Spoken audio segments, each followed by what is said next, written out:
안녕하세요. 저는 바밥집에서 일하고 있는 31살 임한석입니다. 바밥집은 무료급식이라고 해서 이제 노숙인 분들, 또 이제 힘드신 분들, 가정 독거노인 분들 이렇게 해서 무료로 이제 저희가 음식을 만들어서 이렇게 주는 기관이고요. 제가 거기서 일하게 된 계기는 보통 제가 좀 바하밥집에 오기 전까지는 집에서 이제 좀 운동형 외톨이 생활을 좀 많이 했었거든요. 그래가지고 거의 한 3년 정도 이제 운동형 생활을 하다가 아는 교회 지인분 권사님을 통해서 바하밥집이라는 곳이 있다고 해가지고 거기 가서 이제 일을 하게 되었습니다. 제가 볼원에 가기 전까지 생활은 보통 일반 가정 생활이었는데 일반 이제 가정이었고 또 이제 화목한 가정이었는데 초등학교 4학년 때 가정이 좀 힘들어진 시기가 있었어요. 4학년 때부터. 그래가지고 이제 아버지는 무슨 일 때문에 좀 이렇게 교도소를 가게 되었고 그때 이제 좀 가족들이 뿔뿔이 흩어졌는데 엄마도 저를 좀 포기하는 쪽이었고 그래서 이제 초등학교 4학년이 혼자 살 수는 없잖아요. 그럼 혼자 살 수 없고 또 이제 어떻게 뭐 살 수도 없으니까 그 제가 뭐 다녔던 교회에 권사님이 이제 안산에 보육원이 있다고 해가지고 그걸 알아봐서 일단 거기 들어가서 생활을 하고 나중에 이제 가정이 다시 안정적인 생활을 가지게 되면은 그때 다시 나와도 되지 않을까라고 이제 얘기를 해서 입소를 했던 것 같아요. 그 보육원에 가서 처음에는 뭐 저 같은 진짜 부모님들이 이제 버리고 간 사람들도 있고 문제가 많아서 이렇게 집어는 뭐 이제 넣었던 분들도 계시는 반면에 그런 사람들이 주로 많아요. 많았고 또 이제 진짜 저 같은 사람들이 많다 보니까 처음에 많이 울기도 많이 울었고 집에 가서 좀 다시 좀 그냥 나 혼자 살 수 있을 것 같은 그런 느낌을 받아서 갔으면 좋겠다고 생각을 했는데 그 어린 나이에 참 많은 방황을 했던 것 같아요. 그 입소를 하면서 할 수 있을까라는 이제 그런 기대도 많았고 좀 걱정이 좀 많았던 것 같아요. 그 시기에. 이제 그룹홈이라고 해가지고 한 가정씩 이렇게 같이 살게 되는 시스템인데 거기서 진짜 처음에는 내 또래들이 많아서 좋다가 조금씩 시간이 흘러다 보면 이제 초등학교도 거기서 이제 다니게 되고 이제 중학교도 거기서 다니게 되는데 좋았던 점은 뭐니 뭐니 해도 이제 한 가정 이렇게 모여서 다 같이 밥을 먹고 뭐 쉬는 타임이면 또 다 같이 놀기도 하고 게임도 하고 또 학교도 같은 학교라서 뭐 싫었던 경험은 그 당시 때는 폭력이 많았어요. 워낙 뭐 이제 좀 보연이다 보니까 이제 정말 부모님처럼 하는 때도 있긴 한편에 선배들이 그때 질이 너무 안 좋아서 그래서 좀 괴롭힘을 좀 많이 당했죠. 그 당시에 어린 나이에 내가 왜 맞아야 되나 그리고 또 왜 내가 이렇게 혼나야 되나 라는 그런 생각을 좀 주로 많이 하게 돼서 그래서 뭐 좋은 것도 많았지만 나쁜 기억도 참 많이 있었던 것 같아요. 그런 것 때문에 트라우마가 좀 몇 번 있어요. 이제 성인이 들어도 약간 좀 형 누나들이 뭐 이렇게 얘기를 하면은 준우이 되고 그래서 약간 그런 트라우마가 있어서 좀 그랬던 기억이 씁쓸한 것 같습니다. 제가 솔직히 모든 사람들이 너 왜 군대를 안 갔냐 여호와 증인이냐고 이렇게 항상 물어봐요. 제가 군대를 안 갔으니까. 처음에 이제 딱 20살 때 공입 판정을 받았거든요. 제가 이제 고등학교 졸업을 못하니까 그 이제 나라에서 공입 가라고 이렇게 통지서가 처음에 날라왔어요. 네, 그 당시까지만 해도 저는 솔직히 이제 공익이니까 뭐 4주 훈련만 받고 이제 나오잖아요. 나와서 밖에서 2년 동안 일을 하면 되니까. 그래서 전 그때까지만 해도 군대를 가고 싶어 했어요, 솔직히. 가고 싶어 했는데 제가 그 통지서를 받고 이제 아버지랑 살게 되었거든요. 근데 아버지가 주변에 있는 동네 사람들 말을 듣고 이제 동네 사람들은 이제 공익이 차비, 뭐 밥값 따로 든다고 하더라고요. 근데 제가 알기에는 뭐 밥값, 뭐 차비, 뭐 그건 다 나라에서 내준다고 이렇게 저는 얘기를 했는데 아빠가 이제 너는 정신 차려야 된다고 그래서 이제 병무청까지 가서 공익에서 현역으로 바꿀 수가 있어요. 본인이 이제 같이 가서 이제 현역을 바꿨는데 뭔가 기분이 나쁘더라고요. 나는 공익을 가고 싶었는데 본인이 뭔데 현역으로 바꿨나라는 이제 그런 생각과 불순이 이제 뭐 생기더라고요. 그래서 제가 이제 현역으로 바뀌고 난 뒤에 이제 통지서가 날라왔는데 제가 그 통지서를 받고 제가 도망을 갔어요. 그냥 흔히 말해서 가출이라고 보시면 되죠. 가출을 하고 1년 동안 제가 진짜 별의별 거 다 했어요. 진짜 막 가출해서 뭐 진짜 네이버에서 찾아봐서 뭐 이제 병역 기피하면은 그 흔히 말해서 공소시효 있잖아요. 공소시효 몇 년이니까 라는 그것도 했는데 그 병역 기피는 공소시효가 없더라고요. 그래서 처음에 진짜 그런 자괴감도 들고 한편에는 제가 해외 이주까지 생각을 했거든요. 일본 가서 일본 여자랑 이렇게 결혼하면은 일본 그 찡이 나오잖아요. 그래가지고 그것도 네이버에서 이제 검색해서 했는데 그거는 어마어마하더라고요. 이제 일본 법도 뭐 3년 정도 살아야 되고 사업도 해야 되고 막 그러니까 그 당시 저는 아무것도 없었으니까 포기해서 자진으로 또 들어왔어요. 집에 들어와서 군대 가겠다라고 해서 이제 또 병무청 가서 싹싹 한번 빌었죠. 빌었는데 한 번은 봐줄 테니까 다시 이제 들어가라고 했는데 제가 이번에 이제 아버지의 이제 카드를 들고 제가 또 도망을 갔어요. 도망갔다가 거기서 진짜 한 5개월, 6개월 이렇게 잠수 타다가 이번엔 진짜 가겠다 해가지고 또 아빠 집 들어갔는데 이제 병무청에서 너무 괘씸한 거예요. 2번 도망갔으니까. 그래서 병무청에서 이제 신고를 했거든요. 신고를 해서 재판 받고 집행유예 받고 이제 풀려났어요. 집행유예 기간이니까 저는 늦게 올 줄 알았거든요. 근데 또 날라오대요. 한 달 뒤에. 그래가지고 그때 무슨 생각이 들었는지 모르겠는데 무작정 좀 도망가고 싶다 다시. 그래가지고 제가 또 도망갔어요.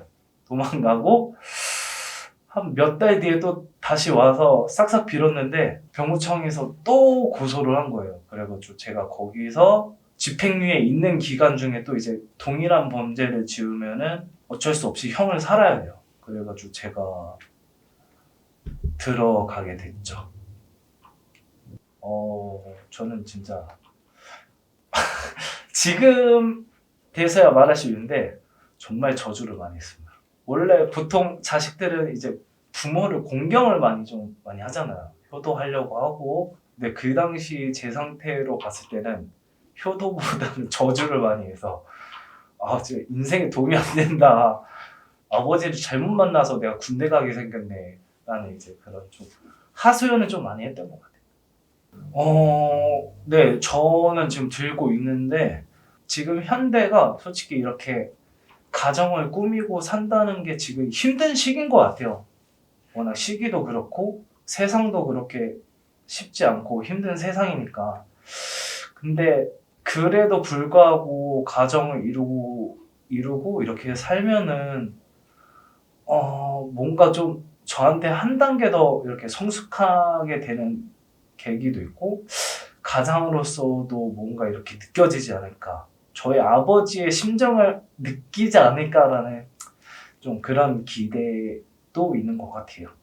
솔직히 제가 지금까지도 고민하고 있는 게 앞으로 어떻게 살아야 될지라는 게 고민을 진짜 많이 했어요. 모든 사람들은 뭐 비전도 있고 꿈도 있고 그렇지만 저는 아직까지 그런 걸 솔직히 잘 생각을 못했고 오로지 일만 생각해서 쪽을 살아보니까 어느 순간부터 그런 생각이 들기 시작하더라고요. 내가 진짜 어떻게 살아야 되고 어떻게 나아가야 될까라고 생각을 한 게, 지금까지 지금 생각한 거는 그냥 일하면서 보통 내가 진짜 못 해봤던 것도 좀 해보고 싶고, 자격증도 시간이 되면 따고, 좀 못 해봤던 공부를 좀 해보고 싶어요. 이게 좀 많은데 그 중에서 하나를 꼽자고 하면은, 제가 지금 방어밥집을 일하면서 저보다 진짜 어려우신 분들이 많더라고요.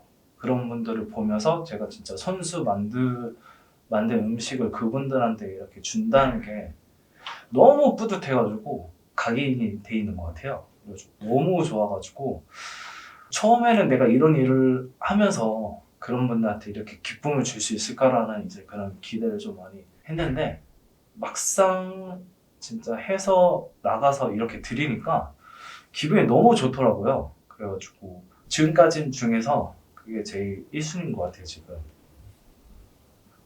지금 후회라고 하면은 후회가 너무 많긴 한데, 제가 옛날에 한 300만 원이 이제 제 통장에 있었는데, 근데 그 돈을 제가 진짜 한 달 반 만에 쓴 거예요. 생각해보면 지금 진짜 억장이 무너집니다. 그래서 그게 제일 후회스러운 것 같아요. 돈을 진짜 아껴 썼으면은 이렇게 하지 않았으니까 적금을 했으면. 근데 그 돈을 진짜 종이처럼 써가지고 금방 없어졌던 것 같아요. 불편했던 거는 뭐니 뭐니 해도 이제 처음 입수를 하게 되면은, TV에서도 지금 보시면은 뭐 이제 한 방에 보통 한 6명, 7명 정도 한 방에 있어요. 그 방을 거실이라고 부르거든요, 구치소에서는. 대방, 소방이 있는데, 소방은 보통 진짜 이만한 크기 속에서 5명이 자요. 잠을 자고 화장실도 그 안에 붙어 있는데, 뭐 겨울이면은 좋잖아요. 따뜻하고 서로 붙어 있으면서 이렇게 자긴 하는데, 여름 되면은 장난 아니게 더워요. 진짜 붙어 있는 것 자체를 진짜 너무 싫고, 그리고 보통 구치소는 재질마다 이렇게 사람들을 묶어 있거든요. 뭐 마약방이면 마약방들끼리 이렇게 묶어 있고, 경제사범들은 또 경제사범들끼리 이렇게 붙어 있고, 저 같은 거는 이제 병역 기피니까 솔직히 나라에 큰 죄를 졌긴 했지만 그렇게 큰 죄는 아니에요. 그래가지고 죄질이 나쁜 그 약한 사람들끼리 이렇게 같이 붙어 다니는데, 근데 이제 처음 입수했을 때 거기서도 제가 나이가 제일 어렸고, 그래서 제가 첫날에 화장실 옆에서 잤어요, 잠을. 그래도 지금 그 당시가 화장실이 좋았던 게, 드라마를 보시면은 보통 이제 진짜 냄새나고 막 그랬던 화장실인데, 지금은 시설이 많이 좋아져서 이제 문 닫고 이렇게 할 수가 있거든요, 화장실이. 그래서 제가 문 닫고 그 사이에 빈 공간 남은 데에서 잤는데, 첫날에 잠이 안 오더라고요. 이제 익숙하지 않은 공간에서 이제 잠을 잔다고 생각하니까 잠이 안 오고 미치겠는 거예요. 그래가지고 불편도 많이 했었고, 또 구치소는 1, 2년 형이 확정되는 사람들이 거의 구치소에서 살거든요. 보통 3, 4, 5년 형을 받으면은 보통 이제 교도소로 이관 가거나 그러거든요. 이제 형이 짧은 사람들이 구치소에서 주로 많이 사는데, 거기서는 보통 싸움이 많이 일어나요. 이제 보통 답답하니까 그 사람들도 답답하고 나올 수가 없고, 그래서 많이 싸움을 많이 했던 것 같아요, 우리 방에서. 그래서 좀 불편 많이 했던 것 같아요. 특히 나이도 내가 제일 어리고, 그러니까 너무 짜증이 나더라고요, 맨날 싸우니까. 그래서 짜증났고 또 싫었던 기억이고요. 좀 흥미 있었고 좋았던 기억은, 제가 이제 결국 최종적으로는 1년 2개월을 받았는데, 구치소에서 이제 형이 짧은 사람들은 이제 보통 뭐 치사장이야, 사소, 뭐 이제 흔히 말해서 소지라고 부르는데, 사동도움이라고 해가지고 방에 있는 사람들은 보통적으로 나올 수가 없어요. 그래서 불편하니까 그 사람들을 이제 대신해서 제가 돌아다니면서 뭐 필요해서 뭐 이렇게 전달해주는 역할을 하고 있거든요. 도움 일을 했었고 그런 일을 하면서 참 다양한 사람들 만나요, 진짜.